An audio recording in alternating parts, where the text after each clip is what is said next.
तो हेलो दोस्तों, नमस्कार। आप सभी का हमारे यूट्यूब चैनल पर स्वागत है। आप लोग क्लास 12 बायोलॉजी स्टूडेंट हैं और 2024 में बोर्ड परीक्षा देने वाले हैं। तो यदि आप लोग हमारे चैनल से रेगुलर जुड़े हुए हैं तो आपको पता होगा कि हमारे यूट्यूब चैनल पर क्लास 12 बायोलॉजी की पूरी किताब से आपके जो मोस्ट इंपॉर्टेंट लघु उत्तरीय प्रश्न हैं, जो कि अगर बोर्ड परीक्षा में 2 नंबर और 3 नंबर के लिए आते हैं, उन प्रश्नों की हमारे यूट्यूब चैनल पर सीरीज चल रही थी। और इस सीरीज में अभी तक हम लोगों ने पार्ट नंबर 10 तक देख लिया था। आज का वीडियो का पार्ट नंबर 11 होने वाला है। पार्ट नंबर 11 आपकी बोर्ड परीक्षा के लिए बहुत ही ज्यादा महत्वपूर्ण होने वाला है, क्योंकि आज की इस वीडियो में बहुत सारे महत्वपूर्ण प्रश्नों को करने वाले हैं। तो इसीलिए वीडियो को आपको शुरू से लेकर के अंतिम तक देखना है। और साथ ही में जितने भी क्वेश्चन यहाँ पर करवाए जा रहे हैं सभी को आप लोग कॉपी में नोट करते हुए चलना है। इस प्रकार से क्वेश्चन आज की वीडियो में करवाए जाएंगे, जो कि आपके बोर्ड परीक्षा के लिए बहुत ही ज्यादा महत्वपूर्ण है। तो सभी प्रश्नों को आप लोगों ने अपनी कॉपी में नोट करते हुए चलना। और साथ ही में यदि आपको वीडियो पसंद आ रहा है तो वीडियो को लाइक भी कर दीजिए, साथ में चैनल को भी सब्सक्राइब कर दीजिए। और साथ ही में यदि आप लोग क्लास 12 बायोलॉजी के सभी जितने भी मोस्ट इंपॉर्टेंट क्वेश्चन होते हैं उनको यदि आप लोग प्राप्त करना चाहते हैं तो आप लोग हमारा टॉपर ग्रुप ज्वाइन कर सकते हैं। एक सब्जेक्ट का प्राइस मात्र 50 रुपीज़ रखा गया है, जिसमें आपको सारे इंपॉर्टेंट क्वेश्चन आंसर दिए जाते हैं। तो जिसको भी ज्वाइन करना होगा वो ज्वाइन कर सकते हैं। नंबर हमारा हो जाता है 97 93 44 0081। तो जिसको भी टॉप ग्रुप ज्वाइन करना होगा वो लोग इस नंबर पे व्हाट्सएप पर मैसेज करेंगे, तो वहाँ पर सारी जानकारी मिल जाएगी। एक सब्जेक्ट का प्राइस मात्र 50 रुपये रखा गया है। तो इसको भी ज्वाइन करना होगा, लोग ज्वाइन कर सकते हैं। तो चलिए अब हम लोग अपनी वीडियो को स्टार्ट कर देते हैं। क्लास 12 बायोलॉजी की पूरी किताब से आपके जो सबसे ज़्यादा महत्वपूर्ण लघु उत्तरीय प्रश्न की सीरीज चल रही थी, जो कि आपके बोर्ड परीक्षा में 2 और 3 नंबर के लिए आते हैं, उन प्रश्नों की सीरीज में अभी तक जो हम लोग ने पार्ट नंबर 10 तक देख लिया था, तो पार्ट नंबर 11 में जो हम लोग महत्वपूर्ण प्रश्न करने वाले हैं, आइए हम लोग उन प्रश्नों को देखना शुरू कर देते हैं। और हर एक प्रश्न को अच्छे तरीके से मैं आपको यहाँ पर समझा देता हूँ। तो इस पेज को मैं यहाँ पर हटा देता हूँ। तो आज का जो हमारा इसमें पहला क्वेश्चन होने वाला है, वो आपका क्वेश्चन होने वाला है कि पारिस्थितिक तंत्र की परिभाषा लिखिए, खाद्य श्रृंखला एवं खाद्य जाल में अंतर स्पष्ट कीजिए। तो हम लोग को इसमें सबसे पहले क्या बताना है, हम लोग को सबसे पहले इसमें बताना है कि पारिस्थितिक तंत्र की परिभाषा हम लोग को सबसे पहले इसमें देना है। और उसके बाद में फिर हम लोग को खाद्य श्रृंखला एवं खाद्य जाल में अंतर स्पष्ट करना है। वेरी इंपॉर्टेंट क्वेश्चन है, साथ में एनसीईआरटी का भी क्वेश्चन है। 2007 में, 8 में, 9 में, 11 में, 14 में, 16 में, यानी कह सकते हैं आप लोग 6 बार आपकी बोर्ड परीक्षा में क्वेश्चन आया हुआ है। तो आपको पता होना चाहिए सबसे ज़्यादा इसमें इंपॉर्टेंट क्वेश्चन में खाद्य श्रृंखला एवं खाद्य जाल में अंतर। तो ये चीज़ आपको बिल्कुल भी मिस नहीं करना है। सबसे पहले हम लोग इसमें देखेंगे पारिस्थितिक तंत्र की परिभाषा, उसके बाद में फिर हम लोग खाद्य श्रृंखला और खाद्य जाल में जो अंतर होता है उसको भी समझेंगे। फिर ये आपका क्वेश्चन कंप्लीट हो जाएगा। वेरी इंपॉर्टेंट क्वेश्चन है, आप लोग देख भी सकते हैं कि आपकी बोर्ड परीक्षा में क्वेश्चन बहुत बार आया है और इस बार भी आने की इसकी संभावना बहुत ज़्यादा है। तो इसीलिए आप लोग इसको अच्छे तरीके से समझिएगा और अपनी कॉपी में नोट कर लीजिएगा। चलिए हम इसका उत्तर देखना शुरू करते हैं। तो आप लोग सबसे पहले इसमें बताएंगे पारिस्थितिक तंत्र की परिभाषा। तो इसमें आप लोग बता सकते हैं कि वह तंत्र जो वातावरण के जैविक तथा अजैविक कारकों के परस्पर संबंधों तथा प्रक्रियाओं को व्यक्त करता है, पारिस्थितिक या फिर बोल सकते हैं पारितंत्र कहलाता है। बहुत ही सिंपल सी परिभाषा है कि वह तंत्र जो वातावरण के जैविक तथा अजैविक कारकों के परस्पर संबंधों तथा प्रक्रियाओं को व्यक्त करता है, आपका वही पारिस्थितिक तंत्र या फिर आप लोग बोल सकते हैं पारितंत्र कहलाता है। दोनों एक ही चीज है, पारिस्थितिक तंत्र बोलो आप लोग या फिर पारितंत्र बोलो। तो ये चीज आपको यहाँ पर समझ लेना है कि वह तंत्र जो वातावरण के जैविक तथा अजैविक कारकों के परस्पर संबंध तथा प्रक्रियाओं को व्यक्त करता है, उसको हम लोग पारतंत्र बोलते हैं। तो इस प्रकार से आप लोगों ने पारतंत्र की परिभाषा को समझ लिया है। अब हम लोग उसमें देखेंगे खाद्य श्रृंखला एवं खाद्य जाल में अंतर। सबसे पहले आप लोग हेडिंग लगा दोगे खाद्य श्रृंखला इस साइड में और इधर आप लोग लगा दोगे खाद्य जाल। फिर हम लोग इसमें उत्तर देखना स्टार्ट करेंगे और खाद्य श्रृंखला और खाद्य जाल में जो कह सकते हैं कि अंतर होगा, उस अंतर को मैं आपको यहाँ पर अच्छे तरीके से समझाने वाला हूँ। तो खाद्य श्रृंखला में आप लोग सबसे पहला पॉइंट इसमें बता सकते हैं कि इसमें जीवधारियों की जो संख्या होती है वो सीमित होती है, यानी कि खाद्य श्रृंखला में जीवधारियों की संख्या सीमित होती है। और वहीं पर खाद्य जाल की बात करेंगे तो इसमें जीवधारियों की जो संख्या होती है उसकी कोई सीमा नहीं होती, उसकी कोई लिमिट नहीं होती, यानी कि वह आपकी असीमित होती है। तो बहुत ही इंपॉर्टेंट था पहला पहला पॉइंट इसमें। खाद्य श्रृंखला में हम लोगों ने देखा कि इसमें जीवधारियों की संख्या क्या होती है, सीमित होती है, और खाद्य जाल में जीवधारियों की संख्या असीमित होती है। तो इस प्रकार से एक एक पॉइंट हो गया है। अब हम लोग खाद्य श्रृंखला में दूसरा पॉइंट देखेंगे। तो इसमें आप लोग बता सकते हैं कि इसमें केवल एक श्रृंखला होती है, यानी खाद्य श्रृंखला में केवल एक श्रृंखला होती है। लेकिन खाद्य जाल की जब हम बात करेंगे तो इसमें अनेक खाद्य श्रृंखलाएं मिल करके आपका खाद्य जाल बनाती हैं। तो ये दोनों पॉइंट आपके लिए बहुत ही महत्वपूर्ण है, दोनों को नोट करिए। फिर हम लोग इसमें तीसरा पॉइंट देखते हैं। खाद्य श्रृंखला में जो आपका तीसरा पॉइंट हो जाता है, वो हो जाता है कि इसके माध्यम से ऊर्जा का स्थानांतरण एक मार्ग से होता है, यानी कि खाद्य श्रृंखला के माध्यम से ऊर्जा का स्थानांतरण एक मार्ग से होता है।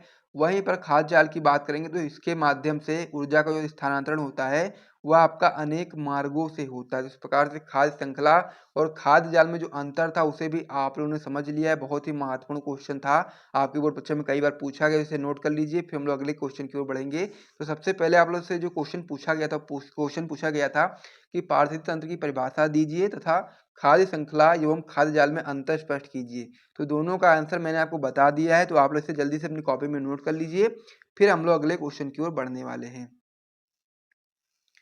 अब इसमें जो हमारा अगला क्वेश्चन हो जाता है, आपका हो जाता है कि रेड डाटा बुक से आप क्या समझते हैं। आपका वेरी इंपॉर्टेंट क्वेश्चन होता है। वेरी इंपॉर्टेंट क्वेश्चन इसलिए क्योंकि आपकी बोर्ड परीक्षा में 2014 में, 18 में, 22 में, 23 में आया हुआ है। और यदि आप लोगों ने कुछ भी पढ़ा होगा बायोलॉजी में तो आपको ये जरूर पता होगा कि रेड डाटा बुक आपकी बोर्ड परीक्षा के लिए बहुत ही महत्वपूर्ण है। तो इसको आइए हम लोग समझ लेते हैं कि रेड डाटा बुक आखिर क्या होता है। चलिए हम लोग इसको देख लेते हैं। तो इसमें आप लोग बताएंगे IUCN। तो ये IUCN क्या होता है, सकते हैं कि जो फुल फॉर्म होता है उससे आप लोग समझ लीजिए। तो IUCN का जो फुल फॉर्म होता है आपका हो जाता है कि international union for the conservation of nature एवं नेचुरल रिसोर्सेज। ये आपका फुल फॉर्म होता है IUCN। यदि आपसे बोर्ड परीक्षा में क्वेश्चन पूछ ले कि IUCN का फुल फॉर्म बताइए तो आप लोग बता सकते हैं international union for the conservation of nature एवं नेचुरल रिसोर्सेज। आपका फुल फॉर्म होता है IUCN।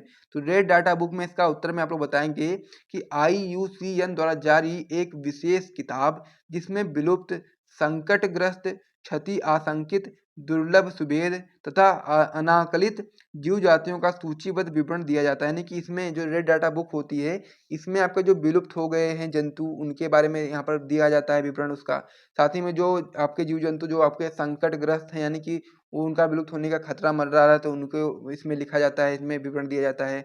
फिर इसमें आपका जो क्षति आशंकित यानी कि जिनकी संभावना है कि वो उनको क्षति पहुँचाई जा रही है, उनके बारे में यहाँ पर जानकारी दी जाती है। साथ में जो दुर्लभ सुवेद हैं, यानी कि जिनका मिलना बहुत ही कह सकते हैं कि बहुत ही दुर्लभ है, उन चीज़ों के बारे में इसमें जानकारी दी जाती है। यानी इन्हीं प्रकार से अनेक चीज़ों की जानकारी इसमें सूचीबद्ध विवरण के रूप में दिया जाता है। यानी कि रेड डाटा बुक में इसमें बहुत ही अच्छे तरीके से उसको बताया जाता है कि कौन सी जाति आपकी संकटग्रस्त है, कौन सी आपकी विलुप्त हो चुकी है, कौन सी आपकी क्षति आशंकित है, कौन सी दुर्लभ है। इस प्रकार से बहुत सारी जानकारियों का विवरण आपका इसमें दिया जाता है रेड डाटा बुक में। तो यही आपका रेड डाटा बुक कहलाती है, इस प्रकार से आप लोग बता सकते हैं।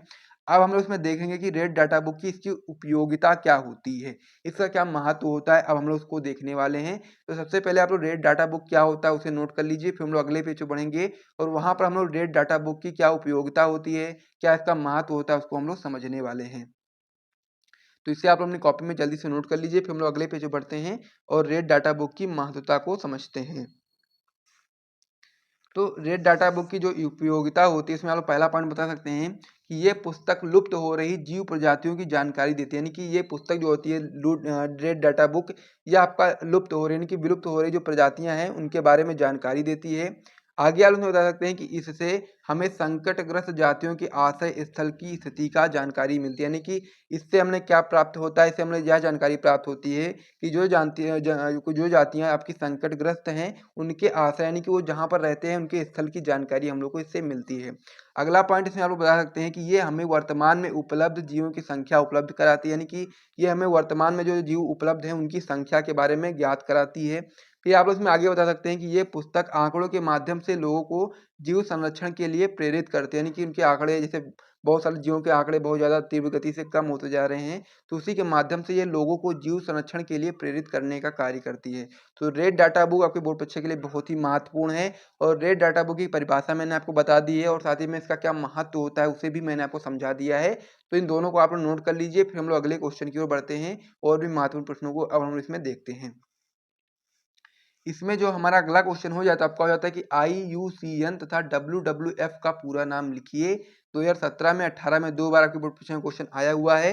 तो आपको यहाँ पर IUCN के बारे में पूरी जानकारी देनी है और साथ ही में WWF के बारे में पूरी जानकारी देनी है और साथ ही में इसका फुल फॉर्म भी आपको यहाँ पर बताना है।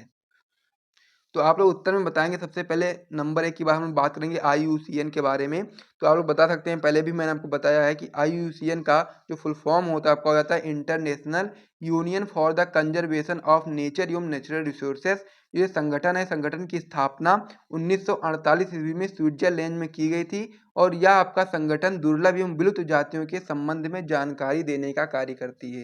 यानी कि जो IUCN का जो फुल फॉर्म उसे मैंने आपको बता ही दिया है और साथ में ये भी बता दिया है कि IUCN की जो संगठन की जो स्थापना है वो 1948 ईस्वी में स्विट्जरलैंड में की गई थी और इसका जो महत्व है वो आपका हो जाता है दुर्लभ एवं विलुप्त जातियों के संबंध में जानकारी देना। तो इस प्रकार से IUCN के बारे में जो जानकारी थी उसे आप लोगों ने समझ लिया है। अब हम लोग WWF के बारे में समझेंगे।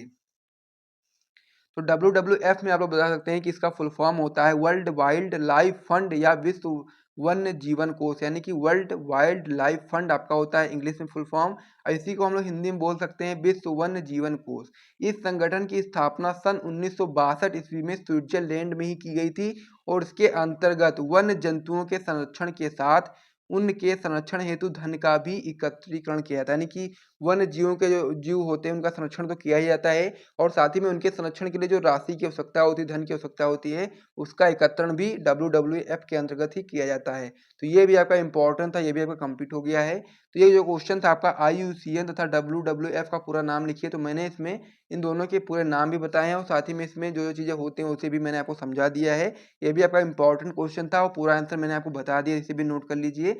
और साथ ही में यदि आपको यहाँ तक वीडियो पसंद आए तो वीडियो को लाइक करिए और हमारे YouTube channel dream light education channel को सब्सक्राइब कर दीजिए। फिर हम लोग वीडियो को समाप्त करेंगे, मिलेंगे नेक्स्ट वीडियो में, तब तक के लिए जय हिंद।